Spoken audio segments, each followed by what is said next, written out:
उगते हुए सूर्य का ध्यान करते हुए गुरु तत्व को हृदय स्थान पर धारण करें। ओम भूर्भुवः स्वः तत्सवितुर्वरेण्यं भर्गो देवस्य धीमहि धियो यो नः प्रचोदयात्। ओम गुरुर्ब्रह्मा गुरुर्विष्णुः गुरुरेव महेश्वरः गुरु साक्षात् परब्रह्म तस्मै श्री गुरुवे नमः। अखण्डमण्डलाकारं व्याप्तं येन चराचरं तत्पदं दर्शितं येन तस्मै श्री गुरुवे नमः। मातृवत् लालयित्री च पितृवत् मार्गदर्शिका नमोऽस्तु गुरुसत्तायै श्रद्धा प्रज्ञायुता च श्रद्धा प्रज्ञायुता च। दोनों हथेलियों को आपस में मलिए।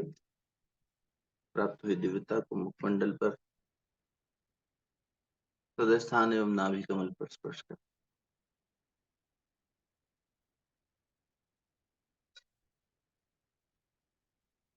बहुत बहुत प्रणाम, बहुत बहुत स्वागत, साधुवाद। हम लोग कल जहाँ तक बात पहुंची थी 18वें अध्याय में, उसके आगे का अध्ययन शुरू कर रहे हैं। और भगवान अब जो है अब ये समझाने वाले हैं कि 3 श्लोक एक साथ लेंगे, 51, 52 और 53। भगवान ने कहा, हे कौन्तेय, हे अर्जुन, तुम सिद्धि को प्राप्त हुआ जो साधक है, ब्रह्म को जो कि ज्ञान की परानिष्ठा है, जिस प्रकार से उसे प्राप्त होता है उस प्रकार को तुम उससे संक्षेप में सुनो। तो भगवान क्या कह रहे हैं, और ये बहुत तीनों के अंदर महत्वपूर्ण हो जाएगा, तीनों एक साथ जब हम समझेंगे तो। भगवान ने कहा, जो विशुद्ध सात्विकी बुद्धि से युक्त, वैराग्य के आश्रित, एकांत का सेवन करने वाला और नियमित भोजन करने वाला साधक धैर्य पूर्वक इंद्रियों को नियमन करके, शरीर वाणी मन को वश में करके, शब्दादि विषयों का त्याग करके और राग द्वेष को छोड़कर निरंतर ध्यान योग के परायण हो जाता है, वह अहंकार, बल, दर्प, काम, क्रोध और परिग्रह से रहित होकर एवं ममता रहित यानी आसक्ति रहित तथा शांत होकर ब्रह्म प्राप्ति का पात्र हो जाता है। तो यहाँ ब्रह्म प्राप्ति का पात्र कौन है, कैसे होगा व्यक्ति, उसके लक्षण दिए हैं भगवान ने। देखा जाए तो इसी के समाधान परम पूज्य गुरुदेव ने सरल करके दे दिए थे। आइए थोड़ा सा समझते हैं। सबसे पहले कह रहे हैं, जो विशुद्ध बुद्धि, भगवान को कैसी बुद्धि चाहिए? शुद्ध बुद्धि चाहिए, पवित्र बुद्धि चाहिए। ज्ञान बुद्धि को शुद्ध करता है, जैसे जैसे चिंतन, मनन, निधिध्यासन, ज्ञान के 3 प्रकरण है ना, चिंतन, मनन, निधिध्यासन, इससे बुद्धि शुद्ध हो जाती है। तो गायत्री महामंत्र गुरुदेव ने इसलिए आधार सबसे पहले मैं यही दिया कि तुम पहले बुद्धि को शुद्ध करो। गायत्री महामंत्र क्या है? हे भगवान, हे सविता देवता, हे आद्य शक्ति गायत्री, हमारी बुद्धि को, हम सबकी बुद्धि को प्रकाश की ओर ले चलो। श्रेष्ठ मार्ग का मतलब क्या था? श्रेष्ठ मार्ग की ओर ले चलो, सदमार्ग की ओर ले चलो। जब बार बार ऐसा प्रार्थना करते हैं, धियो यो न प्रचोदयात्, उसका मतलब क्या है? ये प्रकाश की ओर, असतोमा सदगमय, प्रकाश की ओर, प्रकाश की ओर, बार बार प्रकाश की ओर चले तो विशुद्ध बुद्धि जो है प्राप्त होने लगेगी, निश्चयात्मक बुद्धि जो है वो प्राप्त होने लगेगी, है ना। वो भगवान बड़ा सुंदर शब्द इस्तेमाल करते हैं, हमारी उसमें जबान लड़खड़ा जाती है बोलने में, व्यवसायित्मिका बुद्धि। हाँ, तो उसमें क्या है? देखो, ये कौन सी बुद्धि है? जो आत्मा से जुड़ जाए, वो बुद्धि जो आत्मा से जुड़ जाए, विशुद्ध बुद्धि। अभी हमारी बुद्धि कहाँ जुड़ी हुई है? इंद्रियों से जुड़ी हुई है। अंतरात्मा की आवाज आती है तो वो बताती है ये करने योग्य है, नहीं करने योग्य है, लेकिन बुद्धि उसकी बात सुनती नहीं। निर्णय लेना किसको है? बुद्धि को। विश्लेषण किसे करना है? बुद्धि को। तो विश्लेषण यानी एनालाइज करना। मन तो देखो सिर्फ संकल्प लेके इच्छा पैदा करके बस इतना काम कर दिया उसने। मन में इच्छा हुई, लड्डू दास है, लड्डू खाना है हमें। अब मन में लड्डू की कल्पना हुई, पेड़े की कल्पना हुई, रसगुल्ले की कल्पना हुई, अब उस कल्पना को यथार्थ में बदलना है कि नहीं, इसका निश्चय कौन करेगा? बोले बुद्धि करेगी। तो इस निर्णय को करने से पहले बुद्धि पहले मूल्यांकन करेगी, भाई अभी रसगुल्ला खा सकते हैं नहीं खा सकते, अभी रसगुल्ला मिलेगा नहीं मिलेगा, अभी दुकान खुली है और बंद है। अब मन में संकल्प जितना प्रबल होगा, बुद्धि उतनी मेहनत करनी शुरू कर देगी और बुद्धि उसी दिशा में भागने लगेगी। अब अगर इस भागती हुई बुद्धि की दिशा ही बदलनी हो, तो ये मन को ही समझा बैठे और कह दे कि रसगुल्ले का संकल्प ही छोड़ दे और भगवान के पीछे चल, क्या रसगुल्ला सोच रहा है? तो फिर ये बुद्धि है जो उसको परिमार्जित कर सकती है, अगर बुद्धि सही दिशा चल जाए। इसलिए बुद्धि की प्रार्थना और बुद्धि निश्चयात्मक होके, निश्चय इससे किसका किया हुआ था? बोले रसगुल्ले का। बोले उसको रसगुल्ले का निश्चय छोड़, भगवान का निश्चय में लग जाए। ये निश्चयात्मक बुद्धि पैदा कैसे होगी अर्जुन? दूसरे अध्याय में भगवान ने बता दिया था, सांख्य योग।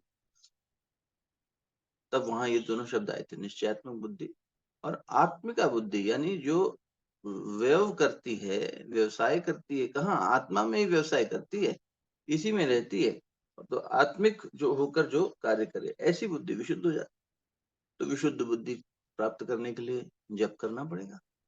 अब ये सूत्र भी ले लेते हैं साथ साथ। एक्शनेबल आइटम क्या होंगे साधक के लिए? साधना के दिन चल ही रहे हैं, वैसे तो हर दिन साधना का होता है, पर अब नवरात्र भी आ रही है और हमारे लिए एक तरह से सजग होके अपनी साधना को गहरा ले जाने के समय आ गया है।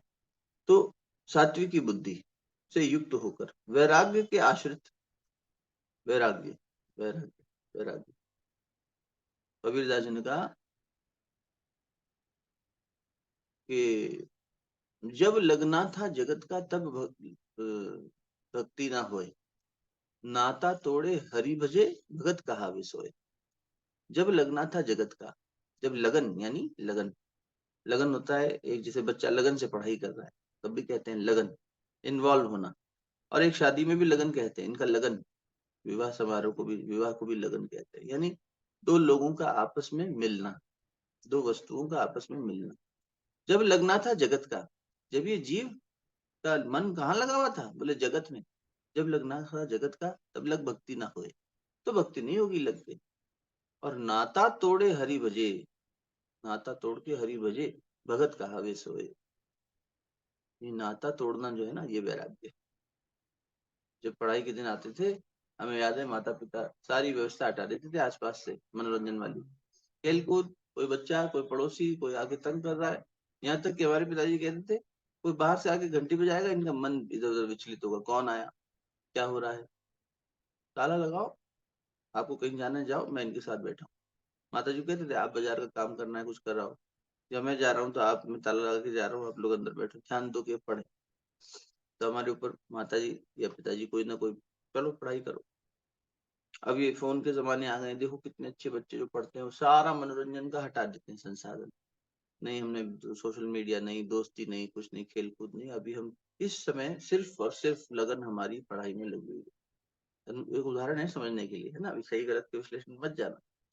बात ये है, सही गलत मतलब ऐसा होता है ना कई बार कि नहीं बच्चों को इतना नहीं पढ़ाना चाहिए, ऐसा करना चाहिए, वो सब अलग बातें हैं। जब लगन से लगेंगे तो वैराग्य किसे कहा? कि सब हटा के अर्जुन, अभ्यास और वैराग्य दो ही तो तरीके दिए उसको। अर्जुन ने कितनी बार कहा भगवान आप जो बता रहे हैं बातें बड़ी अच्छी है, ये मुट्ठी में रेत तो बांध भी लूं एक बार को, मैं मिट्टी में तो बांध भी लूं, मन रेत से भी ज्यादा चंचल है, तो हवा, इसको कैसे एक डब्बे में बंद करूं, कैसे मुट्ठी में बंद करूं? क्या हवा को मुट्ठी में बंद किया जा सकता है? मन की ऐसी उपमा देते हुए अर्जुन ने प्रश्न किया, तो भगवान ने कहा हाँ तो अभ्यास और वैराग्य कर, वैराग्य पूर्ण होकर, वैराग्य के आश्रय में जाकर, इसलिए कहा सम उपाश्रित वैराग्यम बुद्धया विशुद्धया युक्तो धृत्यात्मानम नियम्य च। और बोले कि वैराग्य के आश्रित होना, विवेक। अब उसके बाद क्या कहा? एकांत का सेवन करें। हम एकांत का सेवन करते ही नहीं। हम एकांत में भी आदमी बैठा एकांत में होता है, चिंतन संसार का कर रहा होता है। एकांत शब्द का अर्थ क्या है? जहाँ एक का अंत हो जाए, यानी अद्वैत की स्थिति हुई, तो बड़ी ऊंची साधना है एकांत की साधना। कि जब आप रहने लगते हो अकेले, बाहर से अकेले करोगे खुद को पहले तो एकांत में, शुरू के अभ्यास में, बाद में इतना अभ्यास हो जाएगा कि आप संसार में, समाज में, परिवार में, भीड़ में रहते हुए भी एकांत का सेवन कर सकते हो। लेकिन अभी वो स्थिति नहीं आई, तो शुरू में तो बाह्य वातावरण भी निर्मित करना पड़ेगा। तो गुरुदेव कहते थे बेटा सुबह जल्दी उठ जा ना, तेरा एकांत सेवन वही हो जाएगा। तेरा एकांत का समय वही हो जाएगा जब तू केवल और केवल अपने साथ है, तो उसका यूटिलाइजेशन हो जाएगा। बिल्कुल सही बात। अब हम एकांत में लेकिन बैठ कर करें क्या? तो हमने एक पुस्तक उठा ली, हमने एक फोन उठा लिया, हमने कुछ और चला लिया, अखबार उठा लिया। नहीं, अब तो बेटा कुछ मत कर, अब बस तू अपना चिंतन कर, अपना आत्म मूल्यांकन कर, और धीरे धीरे उसको अपने एकांत के समय में मौन में अपना, मौन में बहुत अच्छा ऑब्जर्वेशन होता है। मौन में क्या है, वाणी को तो आपने चुप करा दिया, मौन तो मन का होता है। लेकिन शुरू में मन शांत नहीं होगा, तो मन को देखना होगा। जैसे भगवान बुद्ध के पास चले तो वो क्या कहेंगे, बस बैठ जाओ। भगवान क्या करे बैठ के, बस अपने मन को देख। कोई तरीका नहीं, बस तू चुपचाप बैठेगा तो दिखने लगेगा। साक्षी हो जा, तटस्थ हो जा, ऐसे बैठ के देख। कोई मंत्र बता दो भगवान जी, नहीं कोई मंत्र नहीं, तो देखना शुरू कर।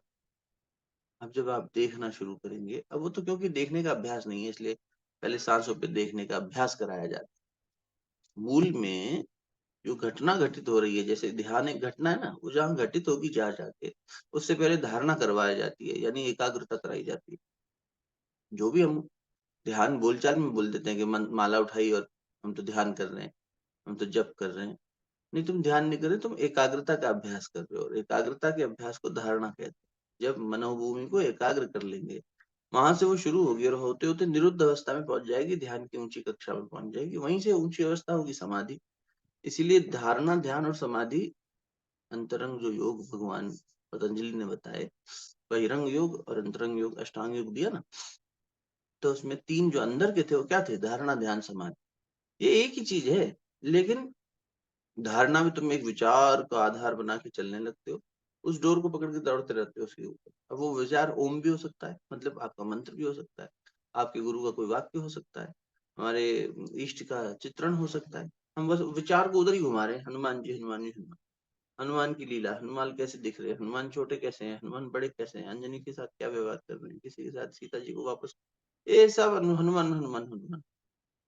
पूरी हमने हनुमान जी की चालीसा भाई, हनुमान जी की आरती करी, हनुमान जी का ही चिंतन किया है, मन उसी में रमा दिया। ये धारणा हुई, मन में एक धारणा बना ली। इस धारणा से जब हम आगे बढ़ेंगे तो वो विचार में लेके कहाँ जाएगा, तो बोले वो विचार फिर छूटने लगेगा, लेकिन एक स्ट्रीम ऑफ थॉट में जाते जाते आप ध्यानस्थ हो जाओगे। अब मन पूरी तरह किसके कलेवर में रंग गया, बोले वो सिंदूरी हनुमान जय हो।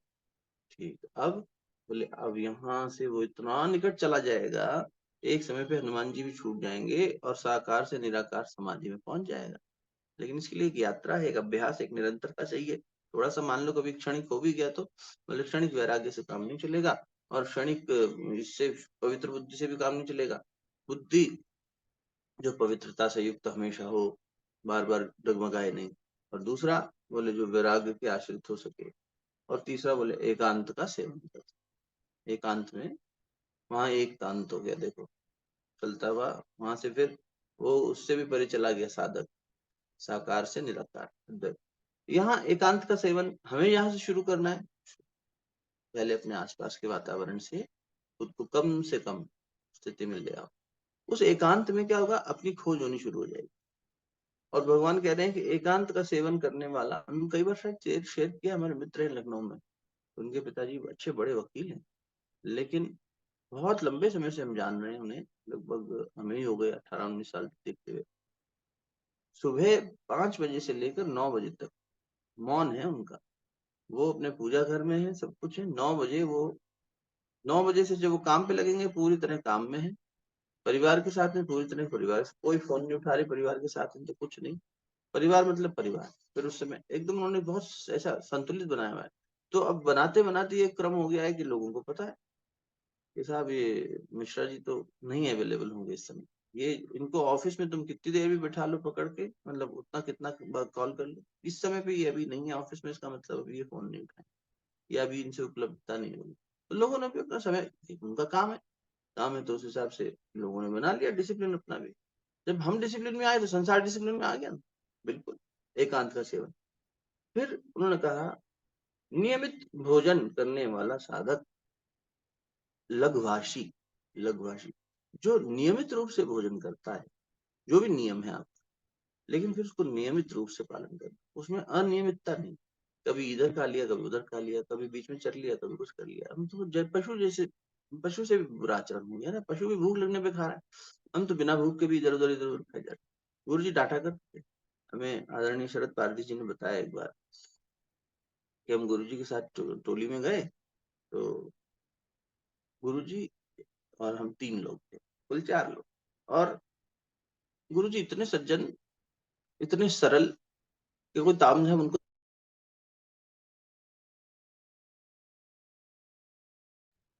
बिल्कुल सबके साथ बैठ के खाना है। कहीं ये नहीं कि मैं गुरु जी हूँ तो ऊपर बैठ के खाएंगे। अभी हम कल रमन महर्षि जी के लिए भी पढ़ रहे थे कि वो इतने सरल थे कि पैसे में और तो और उनको थोड़ा आराम मिल जाए बैठने में, इस दृष्टि से एक छोटा सा पलंग ला दिया गया, बहुत छोटा सा, जिसमें एक व्यक्ति बैठ सके, सिर्फ लेटने का भी नहीं। पलंग क्या मतलब, एक आसन सा लकड़ी का, उसके ऊपर गद्दी वद्दी लगा के बता दिया होगा कि हम बैठ लिया करेंगे। तो उनका आज के बाद कुछ करना नहीं, अब ले आए हो ठीक है। और फिर वो उस पर बैठते थे तो भी ये था कि उनका अधिकतर समय उसी पे बीतता था। बैठे बैठे अपना बस बैठे रहते थे, या तो समाधि में है, ध्यान में है, या कुछ मौन तो रहते ही थे। सत्संग जैसा कुछ हो रहा था वो भी मौन में होता था, शांत बैठते थे, सब उसके साथ में ही सब हो जाता। अजीब शक्ति थी उनके मौन में। और बोले वो उसके अतिरिक्त कोई किसी तरह का सहूलियत उनको अच्छी नहीं लगती। रमन महर्षि उन्हें अच्छा लगता, उनके लिए आप कुछ करें। सच्चा संत अपने लिए क्यों जीवन को, क्योंकि वो कल बड़ा था, निस्पृह निस्पृह, जो बेसिक आवश्यकता है वो भी नहीं चली, वो भी चली जाती है, स्पृहा चली जाती है। तो गुरुदेव भी एकदम 24 साल जिसने भोजन नहीं किया हो, वो अब कोई भोजन की थोड़ी लपल पाएगा कि मेरे लिए ऐसे बैठाओ वैसे बैठाओ, इतनी थाली सजाओ, इतना वो करो।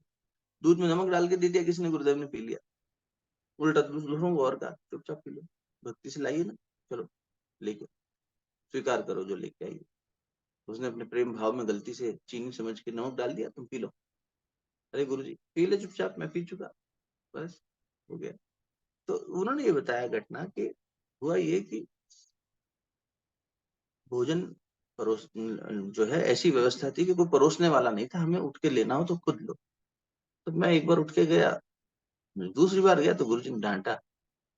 डांटा मतलब सिखाया। गुरु जी ने कहा खा ले बेटा, तेरे को भूख लगी है, लेकिन एक बार बता, तुझे एक बार में नहीं पता तुझे कितनी भूख लगी है, तुझे 2 रोटी की भूख है कि 4 रोटी की भूख है।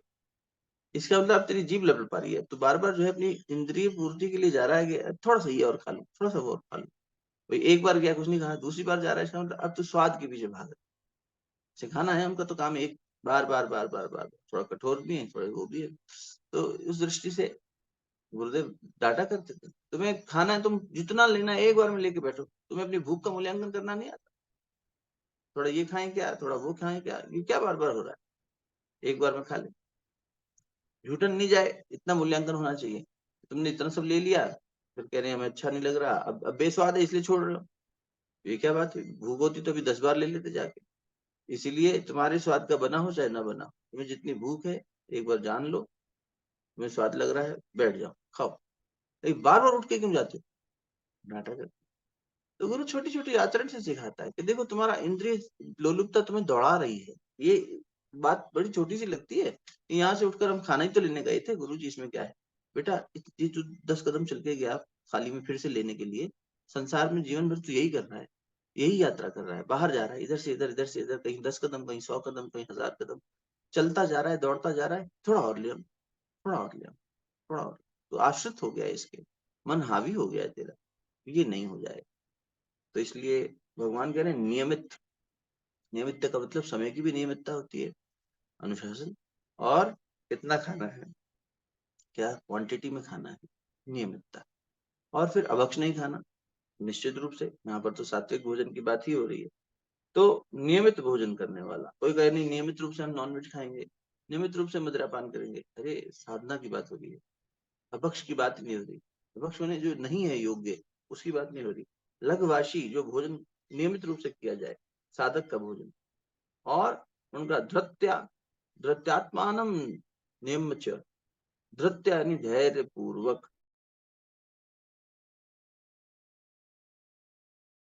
नियम में, आत्मान नियम में, इंद्रियों को आत्मा में ही नियमित कर दिया, यानी बिल्कुल उसको कंट्रोल में कर लिया, आत्म संयम कर लिया।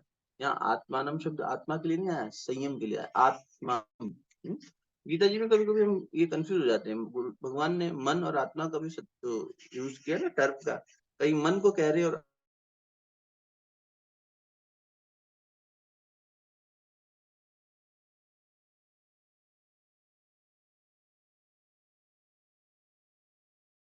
ये बहुत महत्वपूर्ण है। और ये नियमन होगा तभी जब इंद्रिय सुख, सबसे ज्यादा इंद्रिय सुख हम लेते हैं जबान से, बोल के और खा के। हमारी रसना, रस रस रस लेने वाली रस, मुंह में पानी आना, जल तत्व सबसे ज्यादा, और काम इंद्रिया, इन दो के ऊपर नियमन बहुत अंकुश लगाना आवश्यक हो जाता है। और इसमें भी सबसे पहला अंकुश जबान से लगेगा। जैसे जैसे गुरुदेव ने अस्वाद भोजन का पूरा विज्ञान इसलिए खड़ा किया, ये कोई सिर्फ इसलिए थोड़ी था कि शरीर की तीक्षा करें। आप नमक और चीनी छोड़कर देखिए थोड़ा समय से लिए, समय मतलब गुरुदेव ने तो कहा एक दिन के लिए भी नहीं, एक दिन के एक भोजन में ही छोड़ के देख ले बस। और फिर धीरे धीरे तू उसी को अगर अभ्यास को बढ़ा ले बेटा, कि पूरे गुरुवार के भोजन में हम आज चीनी और नमक का सेवन नहीं करेंगे। अरे नहीं, हमारा बीपी लो हो जाएगा, हमारा सर तो है, तमाशा करता है। प्रकृति में बेटा, सारे फलों में जो सूर्य ने तैयार किया है तेरे लिए भोजन भगवान ने, उसमें हर तरह की चीज, पूरे खनिज, पूरे लवण, सब कुछ मिले हुए हैं। कितना तुम्हें ग्लूकोज चाहिए, कितना फ्रक्टोज चाहिए, कितने नमक चाहिए, सब कुछ प्रकृति में है। तुम बिना पकाया हुआ भोजन खा के तो देखो। ये जो तुम ऊपर से नमक डाल डाल के इतना सब ऊपर से स्वाद ढूंढते हो बेटा, इसी ने तुम्हारा ब्लड प्रेशर खराब किया था। थोड़ा सा शुरू में शरीर जो है रिटेलिएट करता है कि अरे थकान लग रही है, अरे ब्लड प्रेशर, थोड़ा बेटा ध्यान, नियमित धीरे धीरे करेगा ना तो नहीं दिक्कत आएगी। हम क्या करते हैं एकदम से, ओ अस्वाद भोजन, चलो आज हम 2 दिन अस्वाद करेंगे, तब तो दिक्कत आई जाएगी। शरीर का एक अभ्यास था, अभ्यास तो छुड़ा दिया तो फिर शोर तो मचाएगा ही ना। शरीर को आराम था, विलासिता मिल रही थी, आराम मिल रहा था, एकदम से तुमने हटा दिया तो वो तो शोर मचाएगा ही। कष्ट को उसको कौन लेना चाहेगा, सुख की कामना कर रहा है वो भी। तो ऐसे में तू सप्ताह में 21 बार भोजन करता है, एक बार का भोजन अस्वाद करके दे, फिर उसी को 2 बार कर ले कि चलो गुरुवार का, गुरुवार का रविवार से शुरू कर ले, चलो घर में सब लोग हैं,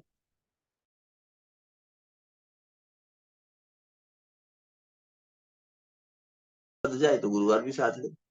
सप्ताह में 2 बार भी कर लेगा बेटा तो बहुत अच्छी स्थिति हो जाएगी। हर बार हर दिन प्रैक्टिकली पॉसिबल नहीं है कि पूरा ही छोड़े बैठे हैं, तो भाई कहीं ना कहीं कुछ ना कुछ लोग सम्मान में, इसमें शिष्टाचार में करना पड़ता है। तो इस दृष्टि से हमने चलो, गुरुदेव ने कहा बिल्कुल 2 दिन ले ले बस, सप्ताह के 2 दिन ले ले, रविवार गुरुवार नहीं अच्छे लगते कोई दूसरे ले ले, लेकिन शुरू तो कर कहीं से। और ये विज्ञान कितना गहरा है आस्वाद का। जिस दिन हमने भोजन के ऊपर नियमन लगाना शुरू किया, और विशेष रूप से ये सॉल्ट और शुगर, ये दो जो एलिमेंट हम ऊपर से डाल रहे हैं, इनको हटाना शुरू किया। भोजन जो पका हुआ है वो सात्विक है, वेजिटेरियन है, घर का पका हुआ है। जंक फूड तो बेकार है, बाहर का पैकेज फूड की बात ही नहीं कर रहे, होटल से मंगाई की बात ही नहीं कर रहे। घर पे बने हुए उस भोजन को साधना की दृष्टि से बात हो रही है। जब बिना नमक के भी किया जाता है, बिना चीनी के किया जाता है, तो वो भोजन हमारी इंद्रियों को, कामेंद्रियों को शांत कर देता है। और जो हमारा भोजन है उससे हमारे चरित्र के अंदर सात्विकता आने शुरू हो जाती है। तो भगवान ने जब इंद्रिय संयम कहा, गुरुदेव कहते थे इंद्रिय संयम, तो विचार से शुरू करना पड़ेगा उसको। पहले विचार संयम के हम ये करना चाहते हैं, लक्ष्य तो विचार ही करेगा ना, क्रांति तो विचार ही खड़ी करेगा जीवन में। विचार क्रांति कहा करते थे गुरुदेव, विचार अभियान कह रहे थे, विचार परिवर्तन कह रहे थे ना बेटा, विचार की क्रांति है। क्रांति की परिभाषा क्या है, बोले क्रांति वो होती है जो आमूल चूल परिवर्तन ले आती है, जिसमें पुराना सब उखाड़ के हटा दिया जाता है। ये क्रांति है, एक विचार से तुम खींचोगे, लेकिन खींचते ही सारा अंदर से जड़ों समेत सब पुराना तुम्हारा चिंतन का ढर्रा, तुम्हारा ये मेंटल कंस्ट्रक्ट निकल के सब विध्वंस करके बाहर निकाल दिया जाएगा। आमूल चूल परिवर्तन करके। क्रांति में संघर्ष होता है, क्रांति में रिबेल होता है ना, रिवोल्यूशन होता है ना, रिवोल्ट होता है, उसमें विद्रोह होता है, संघर्ष होता है, और सब व्यवस्था को उठा के हटा दिया जाता है। ये सर तानाशाही नहीं चलेगी इन विचारों की, इन संस्कारों की। हम इन्हें उखाड़ के फेंक देंगे तो कहाँ से उखाड़ेगा बेटा, उसके संकल्प शक्ति चाहिए ना, वो ब्रह्म बल चाहिए ना, तो उसके लिए संयम चाहिए होगा, नहीं तो यही भटक देगा वापस। द्वितीय अध्याय में कह दिया, ये जो स्थित प्रज्ञ है इसको भी संभले रहना पड़ता है। इंद्रियां इतनी अभ्यस्त हो गई हैं, इनको नीचे पटक देती हैं। पीछे हमने देखा था, हे अर्जुन संयम रूपी अग्नि में इंद्रियों का हवन कर। जब संयम रूपी अग्नि में इंद्रियों का हवन करेगा तो वो इंद्रियां ही ऐसी हो जाएंगी कि उसके बाद परिमार्जित होकर वो इंद्रियां जिस भी चीज का सेवन करेंगी वो हवन ही हो जाएगा। यानी वो जो फिर एक संत हो गए, कल ही हम हमारे मित्र आए हैं गगन भैया, तो मैं उनको छोड़ने गया था अभी, तो उनके साथ बात कर रहे थे। हमने कहा गगन जी देखो, हमारा मन इतना सा भी लालच आ जाता है, इतना छोटा सा, तो इधर चला जाता है, दाएं से बाएं, बाएं से दाएं, छोड़ देता है अपने संकल्प। अरे यार कभी कभी खा लेना चाहिए, है? मान लो शरीर को ही कोई चीज नुकसान करने वाली है और हमें पता है कि ये नुकसान करेगी, हम तो अपनी बात कर रहे हैं, हमें दही इत्यादि ये सब चीजें बहुत नुकसान करती हैं, जुकाम कर देती हैं, और हमें पता है और सामने आ जाए तो लगता है यार एक चम्मच में क्या जाएगा, बहुत दिन हो गए खाए हुए, महीने हो गए, चलो एक चम्मच आज खा लेते हैं। ये कोई हम लोग व्यवहार में नहीं खा रहे कि सामने वाले को बुरा लगेगा, ये हम अपनी जबान की गुलामी में खा रहे हैं, खा लो। और आप सोचो कि जीवन पर्यंत कोई संकल्प उठाकर चलने वाला, हम ये कहते कि अगर हम श्रद्धा की दृष्टि से ना भी देखें, सिर्फ लॉजिक की दृष्टि से समझ लें, वो हमारे भैया बहुत प्यारे, तो लॉजिकल दृष्टि से भी अगर हम देखें, हम तर्क के आधार पर ही बात कर पाते हैं उनसे। तो उन्होंने कहा कि, हमने कहा लॉजिकल दृष्टि से भी देखें तो ये जो चेतना की स्थिति है जहां पर एक महापुरुष पूर्ण रूप से संयम में जी रहा है, जहां वो कहानी थी ना कि वो अपने आत्म भाव में स्थित होकर संयमित उसमें जी रहा है, उसको इंद्रियों के सुख के पीछे नहीं जा रहा, कुछ करता भी दिखाई दे रहा है तो वो इंद्रिय सुख नहीं, वो हवन है, फिर वो इतनी ऊंची स्थिति में। तो ये फिर अवतार ही हुआ ना, क्योंकि संसार में तो इतनी ज्यादा माया का कह लो, कलयुग का कह लो, अविद्या माया या कलयुग का प्रकोप है कि मनुष्य तो इसमें संकल्प साध ही नहीं पा रहा, कोई संयम ठीक से नहीं कर पा रहा। मतलब अपने गुरु कृपा से होता थोड़ा बहुत हो जाए तो, वरना तो ये भी नहीं हो रहा है। और फिर हम इतना नहीं कर पा रहे तो गुरु अगली कृपा नहीं कर रहा, तो यार इतना तो तेरे से संभल नहीं रहा, आगे क्या संभालेगा। इससे बड़ा तेरे को अगर हमने प्रलोभन दे दिया तो तू संभाल लेगा, तेरी जीभ लपलपाएगी। सिर्फ भोजन का ही थोड़ी प्रलोभन है, कहीं से प्रस्ताव आ जाए उसका प्रलोभन हो जाता है, कहीं कोई पर पुरुष पर नारी आ जाए उसका प्रलोभन हो जाता है, कहीं कोई काम चोरी नालायकी करने का मौका मिल जाए, आलस्य करने का मौका मिल जाए, वो राक्षस आ गया तो उसका प्रलोभन हमने स्वीकार लिया, चलो यार आज अलसा लेते हैं थोड़ा सा, आज क्या जाएगा, इतने दिन हमने वो किया मेहनत, अब हम आराम ही तो दे रहे हैं, कोई गलत थोड़ी है। तो ये हमारा मन स्वाभाविक रूप से ऐसे सोचेगा, बुद्धि ऐसा निर्णय ले लेगी, विशुद्ध बुद्धि नहीं है, और हम उसमें फंस जाएंगे।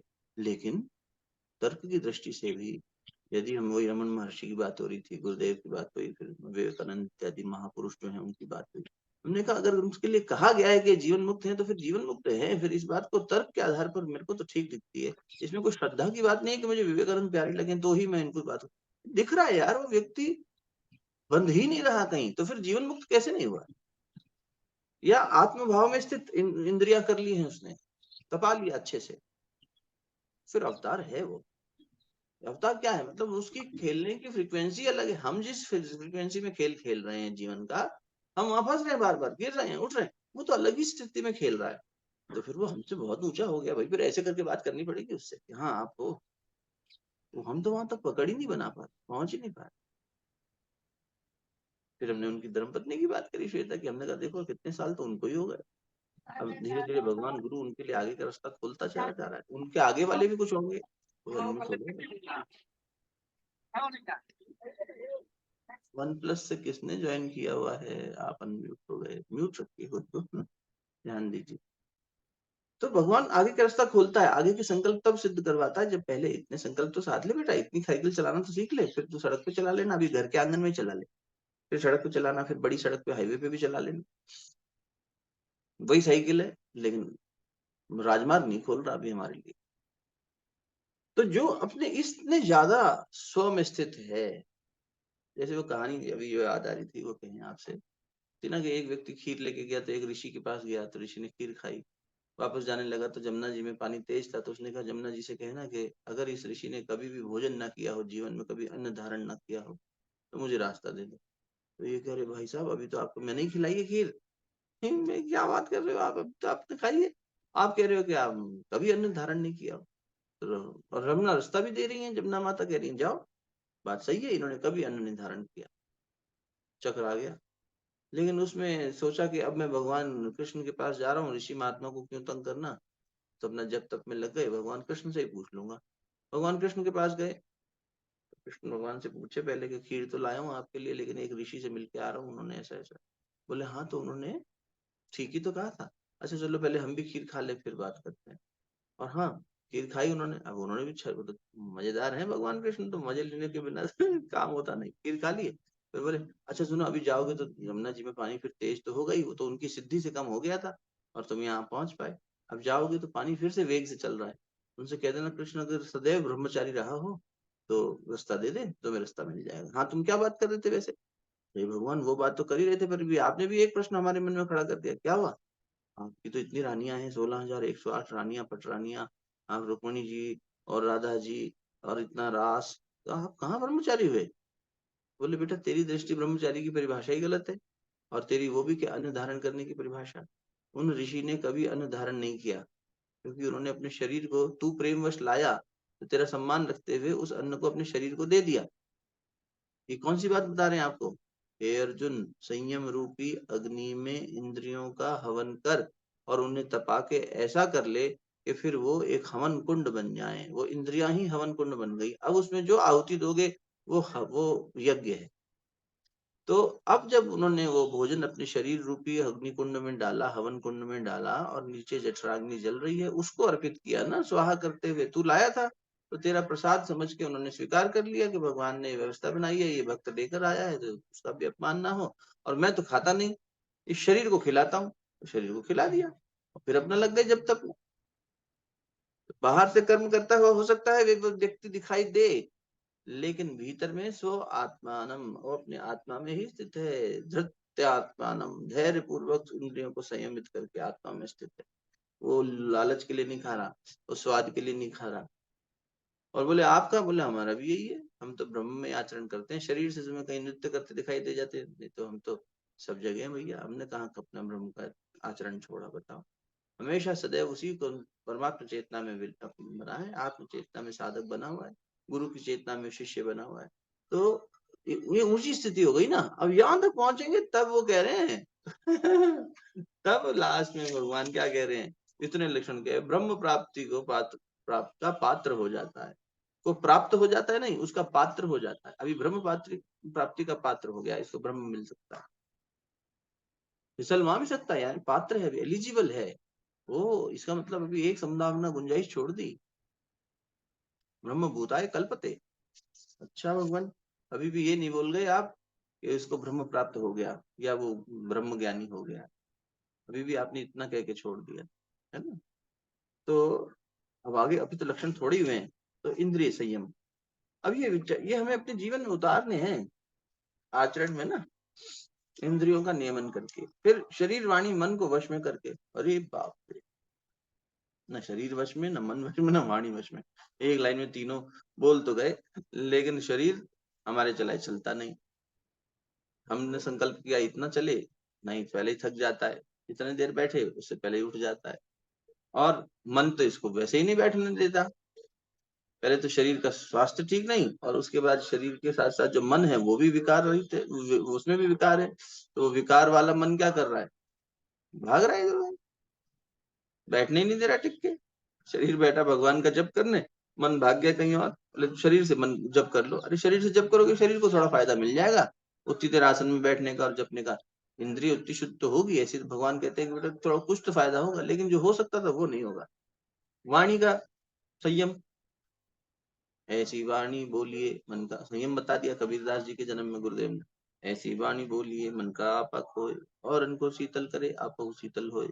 दूसरों को भी शीतल करे खुद भी शीतल होए। दूसरों को भी आग लगाएंगे हम तो खुद भी आग में जलेंगे, गुस्सा करेंगे दूसरों को भी उकसाएंगे, घर का वातावरण बदमाशी करेंगे, खराब करेंगे, क्या मतलब है। अरे प्रेम से नहीं बोल सकते। अरे प्रेम चलो बहुत ऊंची साधना हो गई, ऐसा नहीं बोल सकते कि जिसमें शीतलता हो। एक बड़ा अच्छा हमने पढ़ा अभी अंग्रेजी में, वो हमारे साथ बैठ गया है, 2 दिन पहले पढ़ा है हमने। कौन कई अच्छी चीजें भी ले आता है। तो उसमें था, if you can't speak something good,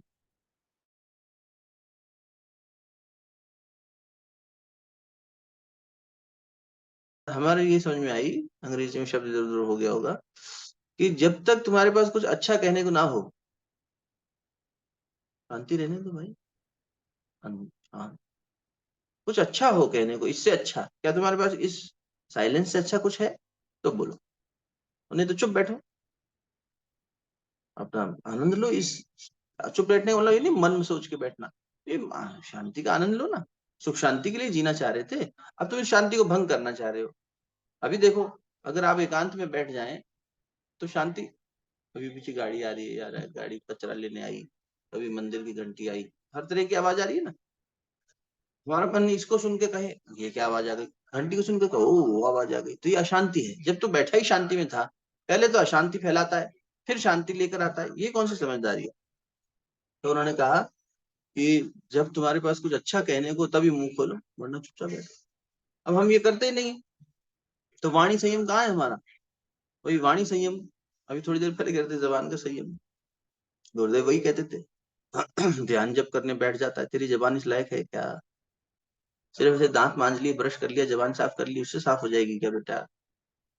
भोजन से संयम करके और वाणी से संयम करके इस पहले जिह्वा को तैयार तो कर, कि जब इससे तू दिन भर किसी की निंदा कर लेता है, अपशब्द बोल लेता है, गुस्सा कर लेता है, किसी का मन दुखे ऐसी बातें कह देता है, ऊट पटांग बातें कर लेता है, झूठ बोल लेता है, तो इस जबान को तूने शुद्ध तो किया ही नहीं।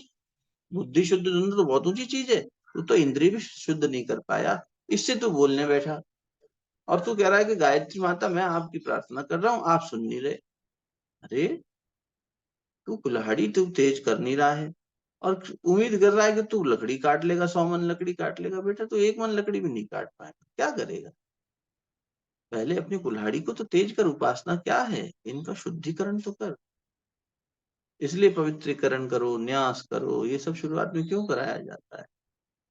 आचमन करो, ये क्या है, ये कोई सिर्फ पानी पीना है क्या, कि बस ऊपर छिड़क लिया, जल पी लिया, और ऐसे ऐसे ऐसे ऐसे ऐसे कर लिया, चलो स्वाहा हो गया, चलो जप कर लिया हो गया। नहीं बेटा, इसको शुद्ध तो किया नहीं, तू तैयार तो किया नहीं। वो कहानी से समझाते थे गुरु जी के, एक लाड़ी लेके गया, उसने पेड़ काटा, उसने तुम आधा किलो लकड़ी काटी बेटा एक 4 घंटे में। दूसरा आया, वो फटाफट फटाफट आधे घंटे में 4 किलो लकड़ी काट लिया। बोले भाई साहब आप इतनी जल्दी कैसे काट लेते हो, मैं तो यहाँ 4 घंटे से लगा हूँ, आप 1 घंटे के अंदर इतना काम कर लेते हो, इतना सब कर लेते हो, और मजे से घर चले जाते हो। बोले ना ना ना ना ना, मजे से नहीं, जितनी देर तुम यहाँ पे बस सिर्फ कुल्हाड़ी चलाते हो, उतनी देर मैं घर पे कुल्हाड़ी को चमकाता हूँ, तेज बनाता हूँ, उसकी धार तेज करता हूँ, मैं उपासना करता हूँ। गुरु जी कहते थे ये उपासना है, तुम पहले धार तो तेज करो अपनी इंद्रियों की, अपनी बुद्धि की, अपने इस उपकरण की, इसकी धार तेज है। अभी आपको एक कील ठोकना हो दीवार में, और उसकी चोंच ना हो आगे, तीखापन ना हो, तो कील नहीं ठुकेगा। ब्लंट हो, आगे से टूटा हुआ, आपको कील बेकार है, इसमें छेद नहीं कर पाएगा, दूसरा लेकर आओ। तो वहां कील तो ठीक है नहीं, मन तुम्हारा पॉइंटेड तो हुआ नहीं, पिन पॉइंटेड फोकस तो हुआ ही नहीं, तो फिर वो मन जब इतना सूक्ष्म हुआ ही नहीं, तो मन भगवान को पकड़ेगा कैसे फिर। वो बुद्धि शुद्ध हुई नहीं तो भगवान को पकड़ेगी कैसे फिर। वो इंद्रियों में रमने वाला मन और इंद्रियों में फंसा हुआ, ये शरीर ठीक हुआ ही नहीं तो कैसे भगवान के पास बैठ पाएगा। इसलिए कहा तन मन सबसे और वाणी से, तीनों से, जो जो तीनों वश में हो जाए, जिसका शब्द वश में हो जाए, तो फिर उसका शब्द तो आशीर्वाद और श्राप दोनों रूप में फलित होगा। उसका शब्द ब्रह्म को हिलाएगा। हम यहाँ से ओम बोले और वहां का ओम हिले, क्वांटम फिजिक्स भी मान रही है इस बात को, ये कल्पना नहीं है सिर्फ भक्त की। क्वांटम फिजिक्स में एक ये आया है विचार, क्या कहते हैं उसको, पार्टिकल एंटेंगलमेंट। अगर हमने यहाँ एक हलचल करी, तो सृष्टि के ब्रह्मांड के किसी दूसरे छोर पर, जो कहीं होगा पता नहीं, वैसे तो उसका कोई छोर ही नहीं है, लेकिन कहीं दूर अनंत विस्तार में इस झनकार का प्रभाव, वहां पर भी हलचल पैदा हो जाएगी। यहाँ के जो इलेक्ट्रॉन्स मूव होंगे उनका असर वहां भी होगा। आप घर में यज्ञ कर रहे हो, जब कर रहे हो, गुरुदेव की आवाज चल रही है, या आपके गुरु का अपना वातावरण आपने आध्यात्मिक बनाया हुआ है, तो ये हलचल कहीं ना कहीं हलचल पैदा कर रही है, ये विज्ञान कह रहा है आज। तो हम अगर अपनी, लेकिन वो होना चाहिए, फिर उसमें पवित्रता इतनी, शक्ति इतनी होनी चाहिए। तो हम जब ये कर लें, तो इस संयमित रूप से जब एक बार फिर ओंकार बोले, हमारा मन टिकता कहाँ है उतनी देर के लिए इसमें। तो शरीर, मन, आत्मा सब एक सिंक होकर जब फिर वो करे गायत्री मंत्र, तो फिर एक मंत्र में हिलना चाहिए ना सिंहासन। भगवान को लगना चाहिए अरे वाह, किसी ने तो बोला जो ओम। देखें जरा आंख खोल के कौन है, वो तो बैठा है भोलेनाथ अपना, ना आंख बंद करके, फिर तुम क्या करते रहो ओम ओम ओम, गुरु जी सुन नहीं रहे, गुरु जी सुन नहीं रहे। बेटा गुरु जी सुने तब जब तुम्हारी पुकार इतनी तेज हो। देखें सही तुमने क्या तैयारी करी। छोटा बच्चा टेढ़ी मेढ़ी लकीरें बना के ले आए, माँ हाँ ठीक बेटा और बना, हाँ ठीक बेटा और बना। थोड़ा सा देख भी लेगी तो एक जला हाँ हाँ और, या उसका अभ्यास करा के भेजेगी। लेकिन जब वो एक बार अच्छा कुछ बना लाएगा तो रुकेगी, फिर वहां पे उसकी कॉपी देखेगी, थोड़ी देर तक निहारेगी, उसका हाथ निहारेगी, चूमेगी कि क्या बना के लाया, देख कितनी सुंदर पेंटिंग बनाई तूने। अभी तो 20 बार बना के लाया था टेढ़ी मेढ़ी लकीरें, अब इन लकीरों को देख तूने कैसे संयमित कर लिया। तो साधना संयम है, सारा खेल संयम का है। यहाँ से इसमें अगर एक चीज उठानी होगी ना तो संयम ही उठा पाएंगे। कहाँ से शुरू करेंगे, बुद्धि निर्मल कैसे हो जाएगी, वैराग्य कहाँ से आ जाएगा। विचार का संयम और इंद्रियों का संयम, ये दो संयम पकड़ लिए बस। जहां विचार आया नकारात्मक, गुरुदेव बार बार कहते ये आया बेटा, हाँ आएगा, जब संसार में रहेंगे धूल आएगी। अब तुम धूल को थोड़ी गाली दोगे, सकारात्मक हो जाओ तुरंत, फौज खड़ी कर दो सकारात्मक विचारों की, भगवान पर आश्रय लेके निष्ठा से कर डालो। फिर विषयों का त्याग करके, ये तो वही बात हो गई, विषयों का त्याग संयमित व्यक्ति करेगा ही, विषयों का त्याग कर दिया। तो अब विषयों का त्याग का मतलब क्या है, घर बार बेचने को नहीं कह रहे गुरु जी अपना। कबीरदास जी ने भी नहीं कहा था कि जो घर फूके आप न चले हमारे साथ।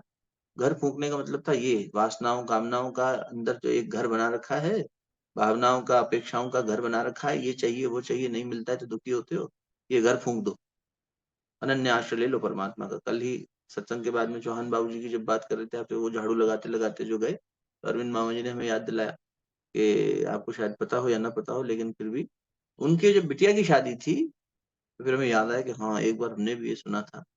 एक हमारे वीसी साहब हुआ करते थे, उन्होंने सुनाया, उनके बड़े भाई साहब भी यही हैं एसपी मिश्रा जी। उन्होंने, मामा जी ने उनका रेफरेंस देते हुए कहा कि एक बार वो बता रहे थे कि चौहान बाबू जी इतने निष्ठावान थे, वो शांति कुंज आश्रम में नहीं रहते थे, यहाँ ज्वालापुर नाम का एक स्थान है, वहां से आते थे और आके सुबह सोचो सेवा करते थे, और फिर अपना पूरा सेवा वगैरह करके माता जी से प्रसाद लेके चले जाते। तो वो जो झाड़ू लगाते लगाते एकदम निष्ठा से गुरुदेव पे सब छोड़ा हुआ था उन्होंने। तो जब उनकी बिटिया का विवाह तय हुआ तो उन्होंने कोई तैयारी नहीं करी, लिटरली तय भी खुद करने के लिए नहीं गए कि इसकी शादी कब होगी कैसे होगी।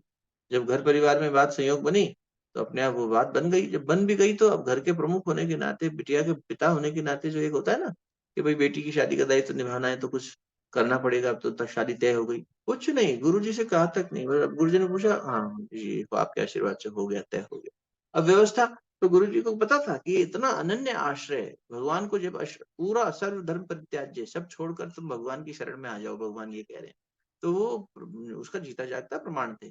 और गुरुदेव ने उन्हीं एचपी मिश्रा बाबूजी को बुला के कहा कि देख शिव प्रसाद, ये मुंह से बोलेगा नहीं और अपने दिमाग का चिंतन उस तरफ लेके भी नहीं जाएगा, इसके मन में भी नहीं आएगा कि बेटी की शादी है क्या तैयारियां करनी, ये इतना निष्प्रह रह रहा है कि इसका तो मुक्त हो चुका है ये, लेकिन अब उसकी व्यवस्था तो बनानी है ना बेटा, तुम लोग जाओ।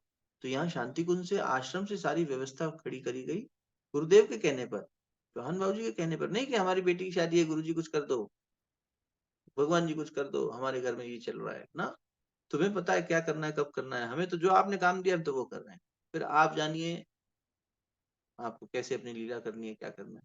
हम तो आपने जो काम दिया उसमें लग गए निष्ठापूर्वक। संयम, पराकाष्ठा, जीवन में जिन लोगों ने उतार के दिखाई, हमारे आपके बीच में हैं, थोड़ा सा नजर डालें, ऐसे साधक मिल जाएंगे। तो ये इसका मतलब गुरु कृपा से और थोड़ा सा अपना अनुशासन ले आए शिष्य तो आने लग जाता है। तो शब्दादि विषयों का त्याग करके और राग द्वेष को छोड़कर, अरे बाप रे राग द्वेष कहाँ छूटेगा। शरीर से इतना राग है, अपने विचारों से इतना राग है, अपनी मान्यताओं से इतना राग है, जहां राग एक से है तो दूसरी तरफ द्वेष आएगा ही। अपने शरीर से राग है, अपनों के शरीर से राग है, शरीर से राग है, ये मिल जाए मेरे साथ ही रहे, ये मेरी नजरों के सामने से हॉस्टल में इसका एडमिशन हो गया, रो रही है माँ, पिताजी रो रहे हैं लड़का हमारा चला गया, अरे क्या हो गया भाई, अरे वो चला गया पढ़ाई करने, तो तुम दुखी क्यों हो, नहीं हमारा राग उसके अंदर था, जिसमें जितना राग होगा उतना वो परेशान करेगा, और जहां उसका राग को कोई टच करके दिखाए फिर द्वेष भी पूरा है, उसका अपोजिट भी। द्वेष तो बाद में मतलब मरेगा जब तुम राग को मारो। राग मोह, मोह सकल व्याधिन कर मूला, सारी व्याधियों का मूल मोह है? ये कहाँ से पैदा हुआ? तो ध्याया तो विषांत, दूसरा अध्याय 2/62, ध्याया तो विषांत पुंस संगस्तेषु उपजायते, संगात उपजायते काम, काम क्रोध उपजायते, कामना पैदा हुई, राग पैदा हुआ, पाने की इच्छा पैदा हुई, क्यों हुई? बोले एक विचार से पैदा हुई। तो विचार संयमित कर लेता ना, वहीं पे रोक देता। मेरा बेटा विचार आ रहा था, मेरा बेटा चला गया, मेरा बेटा चला गया, दूर चला गया, आंखों से दूर चला गया।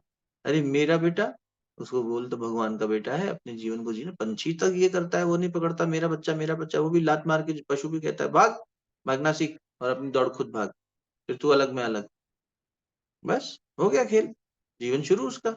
एक स्थिति के बाद पशु और पंछी जगत में भी जब प्राणी एक दूसरे को छोड़ देते हैं, तू काय को चिपटे बैठा है मेरा मेरा। अरे साहब, उससे तो चलो मेरा मेरा, ये शरीर का मेरापन। अभी भगवान तो उस स्थिति में उदाहरण दे रहे हैं कि वो ऋषि ने कि मैंने तो कुछ खाया नहीं, मेरे शरीर को खिलाया है। हम तो अपने मैंने खाया, मैंने खाया, मैंने खाया करते जा रहे हैं, जीवन जीवन करते जा रहे हैं, कई जन्मों से करते जा रहे हैं, कहाँ छूट रहा है राग?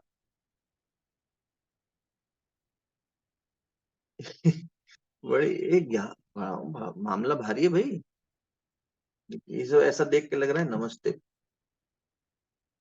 इसी चीज को आपको याद होगा, हमने जब सत्संग किया था उनका, रामायण जी का, चैत्र नवरात्र में, तब तुलसीदास जी ने भी ये कहा है कि ज्ञान दीपक जलाने में कितना मेहनत करनी है। ज्ञान दीपक जलाने में कितनी मेहनत करनी है। दीपक जलाने से पहले की प्रक्रिया को उन्होंने पूरा, गाय का दूध दोहने से लेकर उसको दो के, उसको उबाल के, उसको ठंडा करके, उसमें दही जमा के, तो मक्खन निकाल के, उसकी अ, मक्खन से घी बना के, घी का फिर एक दीपक बना के, दीपक में बाती लगा के, फिर उसको जला के, पूरी प्रक्रिया समझाई थी। और फिर उसके बाद में उन्होंने कहा कि ये जो दीपक जला, इंद्रियों का दरवाजा बस खुल जाए गलती से, और हवा अंदर आई और दीपक बुझ गया। तुमने इतनी मेहनत करके ज्ञान दीपक जलाया, इसकी जगह अगर भक्ति मणि ले लें तो सरल तो वो भी नहीं है। मणि दीपक जलाना तो चलो फिर भी एक बार को उपलब्धता है, मणि ढूंढना तो बड़ा मुश्किल काम है। भक्त मणि, भक्त शिरोमणि ऐसा कहा जाता। मणि मतलब अरे वो एक ऐसा चमकने वाला, उसको कोई हवा नहीं बुझाएगी। लेकिन वहां तक पहुंचना बड़ा, वो भी आसान काम नहीं है। उतना अनन्य आश्रय चौहान बाबूजी जैसा हमारे में आ जाए तो बात ही क्या। इतने सारे प्रपंच से बच जाएंगे हम। ये प्रपंच है, ये प्रपंच है साधना में। अरे इतना सब करना है, अरे बाप रे, इतना सब पढ़ाई करनी है, ये तो हमसे डॉक्टर की पढ़ाई नहीं होगी, ये तो हमसे इसकी पढ़ाई नहीं होगी। तो ऐसा लगता है कि ये तो बड़ा डरा रहा है, ये कर, ये कर, ये कर, ये कर। तो सब छोड़ के तू जो शहर में कह रहा हूँ वैसा करेगा? मैं कहूंगा उल्टा लटक जा, उल्टा लटक जाएगा। हाँ गुरु जी, इतनी भक्ति है तेरे में। मैं कहूँगा कूद जा, कूद जाएगा। हाँ गुरु। डर डर वर सब छोड़ के, गुरु ने कहा है तो कर लो, मंत्र मूलम गुरु वाक्यम, अगर या तो वो राह पकड़ लो। फिर वो धुन अलग होती है भक्त की। अगले उसमें आएगी, मतलब 54 श्लोक से आगे भगवान जो है वो कहेंगे कि 55 से आगे भक्ति के लक्षण। लेकिन अभी पहले इसको तो पूरा करें। इसका मतलब कहीं भी ऐसा नहीं है कि ये मुश्किल है तो इसको छोड़ दें। ये मिलेगा, दोनों सब एक ही जैसा है। थोड़ा थोड़ा जहां जहां ओवरलैप है वो तो पकड़ लो भाई। अब भगवान पे अनन्य आश्रय, इतनी भक्ति लाने के लिए भी वो भी करवाएंगे तो बाद में वही चीजें कि चल थोड़ा सा ये छोड़ दे। तब तो इंद्रिय संयम करना पड़ेगा। गुरु जी के पास आए, हम तो नॉन वेज खाते थे, और हम तो ये करते थे, हम तो वो करते थे। गुरु जी के पास आए, गुरु जी ने कहा बेटा ये संकल्प ले ले, तू मेरे से प्यार करता है? हाँ गुरु जी। चल सब छोड़ दे। अच्छा गुरु जी छोड़ दिया। तो गुरु के आशीर्वाद के साथ साथ तब भी अपना संयम तो चाहिए ना। उनके लिए किया, प्यार में न्यौछावर हो जाता है इंसान, तो थोड़ा आसान हो जाएगा, लेकिन करना तो तब भी पड़ेगा संयमन। इसलिए इसलिए इसको देख के घबराना नहीं है, और घबरा जाए तो भगवान से प्रार्थना करना है कि ये करवाए हमसे। हम प्रस्तुत हैं, हम प्रस्तुत हैं, अर्जुन की तरह सरल भाव से प्रस्तुत। तो क्या करना है? शब्द ये शरीर वाणी मन को वश में करके शब्द आदि विषयों का त्याग करके, और राग द्वेष को छोड़कर निरंतर ध्यान योग के परायण हो जाता है। इतना सब करके जब हम ध्यानस्थ हो गए, ध्यान योग के परायण हो गए, ध्यान से ज्ञान उपलब्ध होगा। इतना सब हमने कर लिया, अब हम ध्यान ध्यान ध्यान ध्यान, सिर्फ एक जगह बैठकर 1 घंटे का ध्यान, आधे घंटे का ध्यान, वो वाला ध्यान नहीं। वो तो प्रक्रिया है। लेकिन हर समय जनक जी की तरह के मुझे ये ध्यान रहता है कि मेरे सर पे भगवान की तलवार लटक रही है, इसलिए उसी को ध्यान में रख के मैं अपना राजपाट चला था। भगवान ने जब कह दिया राजऋषि जनक, मैं जनक हूँ, जनक की जैसी उपाधि क्यों ली? जनक एक तो सीता के पिता वाले जनक का संबोधन भी है, और एक भगवान जनक है ही परमात्मा है। तो यहाँ सीता के पिता जनक जो है उनकी बात कह रहे हैं, तो जनक क्या है? ये तो वो वाले जनक हैं जिनसे जानकी, जानकी भी जहाँ, आद्य शक्ति भी जहाँ जाकर शरण लेना चाहे, जिनकी गोद में खेलना चाहे, जो इतने निष्प्रह हो। भगवान भक्त की गोद में खेलना चाहता है, भगवान भक्त के आंगन में खेलना चाहता है, बार बार बार। भक्त का, भक्त के शरीर के अंदर इंद्रियों में, तेरे इंद्रियों में मैं हूँ।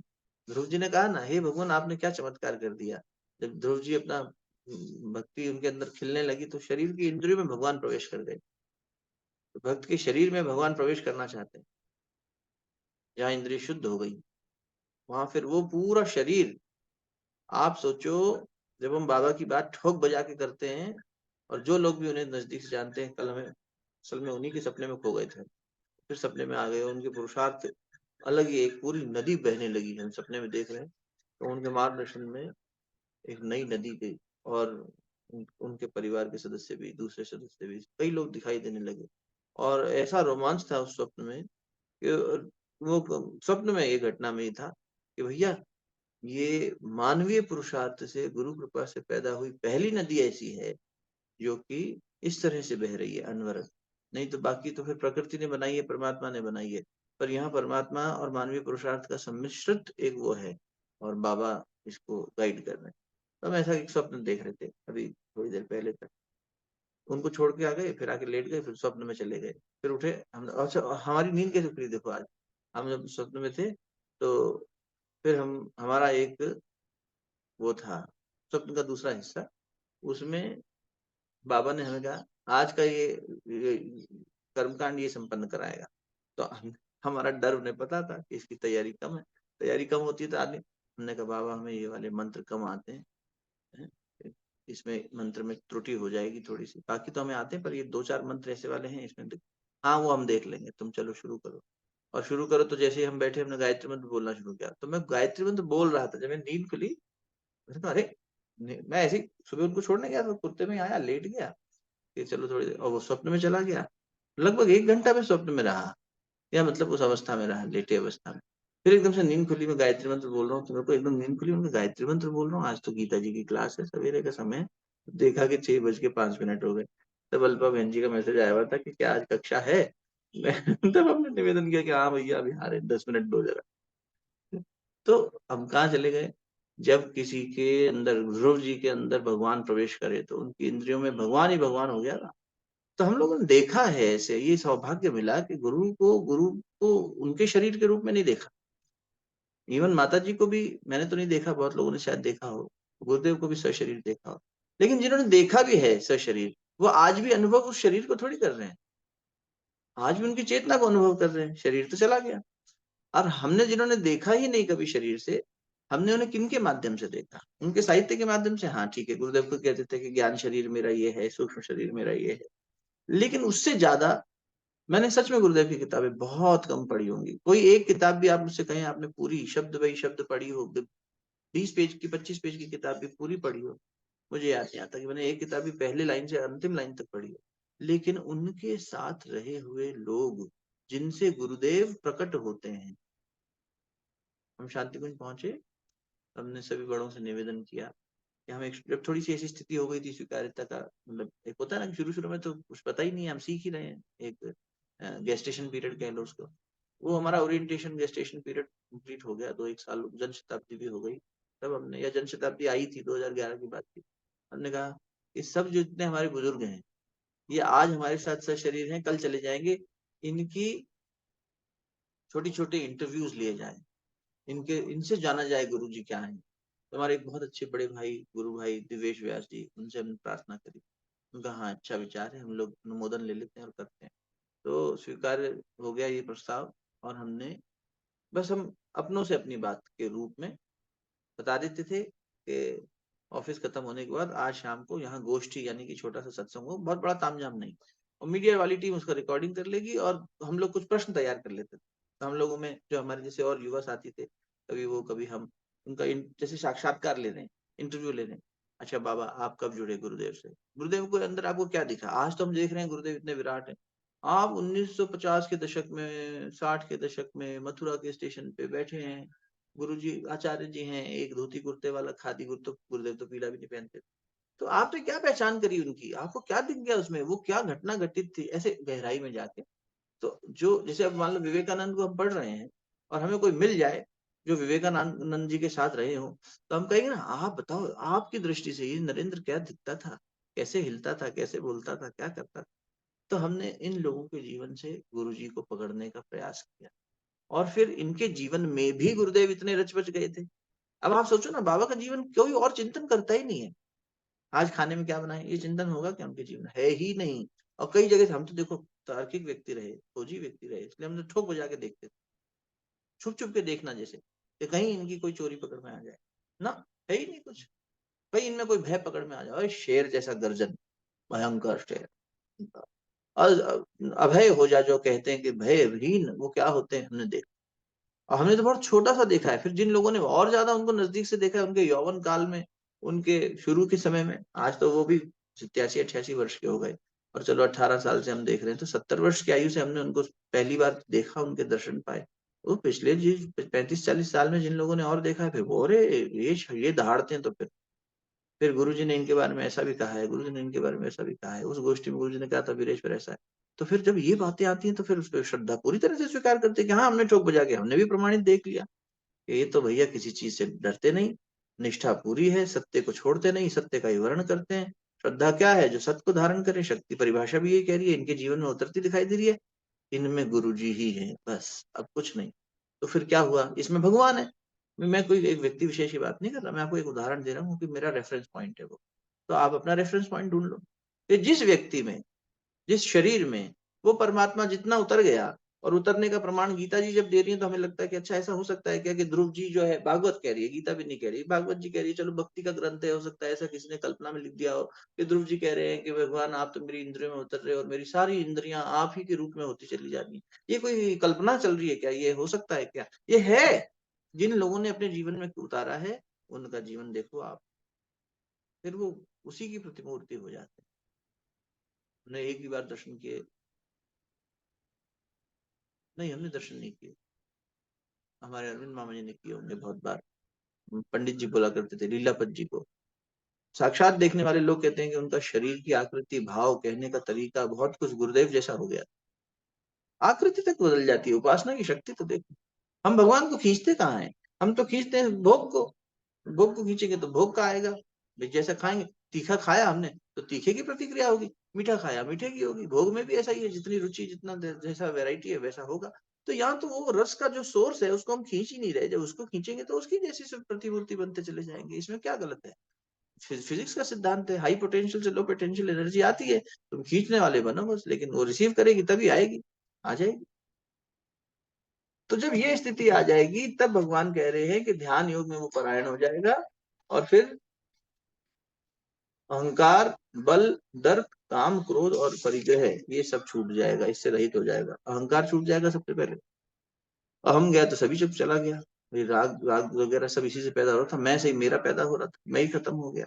किसी तरह का उसको, वो खुद को इतना बलशाली हो जाएगा लेकिन फिर भी खुद को बलहीन नहीं, सब परमात्मा का बल है, अपना सारा बल छूट जाएगा उसका। किसी तरह से छल छूट जाएगा। अब यहाँ पर तो देखो संसार आ गया है नीचे कि हमें कचरा दो। दर्प, काम, क्रोध और परिग्रह सबसे मुक्त हो जाएगा। परिग्रह क्या हुआ? इकट्ठा करना, संचय करना, ये शब्द अपरिग्रह आता है ना अष्टांग योग में। क्रोध, काम इत्यादि सब चीजों से मुक्त हो जाएगा और इनसे रहित होकर ममता रहित स्थिति को प्राप्त करेगा। कहीं राग नहीं रहा, शांत हो जाएगा और ब्रह्म प्राप्ति का पात्र हो जाएगा। अब उसके बाद भगवान कल से जो है आगे के श्लोक में बताएंगे कि उसकी स्थिति क्या हो जाएगी। 54 जिसको हमने कल भी बात करी थी कि वो फिर ब्रह्ममय हो जाएगा, ब्रह्म आनंद प्राप्त हो जाएगा उसको। तो इसकी बात हम कल करेंगे। कल से गीता जी का इस स्वाध्याय रात 9:30 बजे बढ़ेगा आगे, और इस चैप्टर को, इस अध्याय को पूर्णता तक पहुंचा के 18वें अध्याय को, उसके बाद आगे की बात करेंगे। अभी के लिए शांति पाठ। ओम देव शांति अंतरिक्ष गुं शांति पृथ्वी शांतिरापः शांतिरौषधयः शांति वनस्पतयः शान्तिर्विश्वे देवाः शान्तिर्ब्रह्म शान्तिः सर्वगं शान्तिः शान्तिरेव शान्तिः सामा शान्तिरेधि। ओम शांति शांति शांति। सर्वारिष्ट सुशांतिर्भवतु। बहुत बहुत प्रणाम।